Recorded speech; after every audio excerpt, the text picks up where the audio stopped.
وفاق سنجیدہ ہو، 12 گھنٹے سے زیادہ لوڈ شیڈنگ قبول نہیں، کہیں عوام بے قابو نہ ہو جائے، گنڈاپور کی پھر دھمکی۔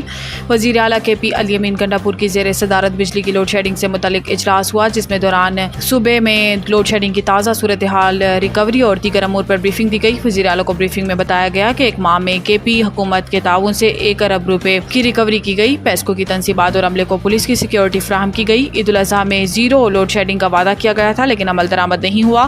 عید کے موقع پر بیشتر علاقوں میں 12 سے 18 گھنٹوں کی لوڈ شیڈنگ کی گئی۔ بجلی کی بندش کے سبب 1 مئی سے اب تک غیر اعلانیہ لوڈ شیڈنگ کے خلاف 81 احتجاجی مظاہرے ہوئے، جس میں خواتین نے بھی شرکت کی۔ وزیر اعلیٰ نے ایک بار پھر کہا کہ صوبے میں 12 گھنٹوں سے زیادہ بجلی لوڈ شیڈنگ کسی صورت برداشت نہیں، کہیں ایسا نہ ہو کہ عوامی رد عمل قابو سے باہر ہو جائے۔ وفاقی حکومت کو اس سلسلے میں سنجیدگی کا مظاہرہ کرنا ہوگا۔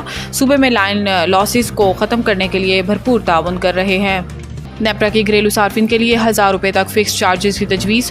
ذرائع کے مطابق نیپرا نے تجاویز وفاقی حکومت کو بھجوا دی، جو اس حوالے سے حتمی فیصلہ کرے گی۔ مجوزہ فکس چارجز بجلی کے اوسط بنیادی ٹیرف 5 روپے 72 پیسے فی یونٹ میں شامل ہیں، اور نیپرا 5 روپے 72 پیسے فی یونٹ کا فیصلہ وفاقی حکومت کو بھجوا چکی ہے۔ ماہانہ 301 سے 400 یونٹ استعمال پر 200 روپے اور ماہانہ 401 سے 500 یونٹ بجلی استعمال پر 400 روپے فکس چارجز لگیں گے۔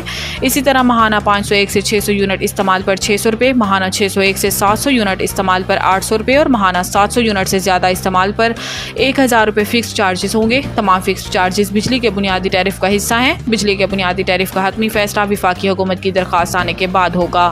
وزیر اعظم اور بلاول بھٹو کی ملاقات نتیجہ خیز ثابت نہیں ہوئی، شازیہ مری۔ پی پی رہنما شازیہ مری نے کہا کہ بلاول بھٹو اور وزیر اعظم شہباز شریف کی ملاقات نتیجہ خیز بات نہیں ہوئی۔ پیپلز پارٹی مذاکرات پر یقین رکھتی ہے اور آئندہ بھی ملاقاتیں ہوں گی۔ انہوں نے کہا کہ ہم کسی کو بلیک میل نہیں کر رہے، مہذب انداز میں اپنے تحفظات سے آگاہ کیا، ہمیں وفاقی بجٹ پر تحفظات ہیں۔ دوسری جانب پروگرام میں گفتگو کرتے ہوئے رانا ثناءاللہ نے کہا کہ وزیر اعظم اور بلاول بھٹو کی میٹنگ خوشگوار ماحول میں ہوئی۔ میٹنگ میں بجٹ اور پنجاب حکومت سمیت تمام حکومتی معاملات پر بات ہوئی اور 2 کمیٹیاں ترتیب دیں۔ کل کمیٹیوں کا اجلاس ہوگا، معاملات کا افہام تفہیم سے طے کیا جائے گا۔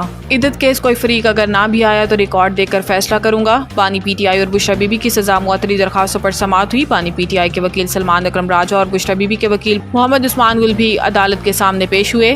سماعت شروع ہوئی تو خاور مونیکا کے وکیل زاہد آصف نے التوا کی سماعت کرتے ہوئے کہا کہ عدالت کچھ وقت دے دے، میں دلائل دے دوں گا، جس پر جج نے کہا کہ power of attorney WhatsApp پر منگوا لیں۔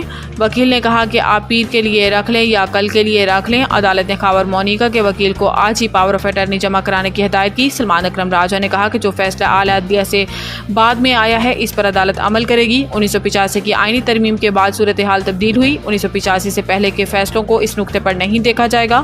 عدت کیس کی مزید سماعت 25 جون تک ملتوی کر دی گئی۔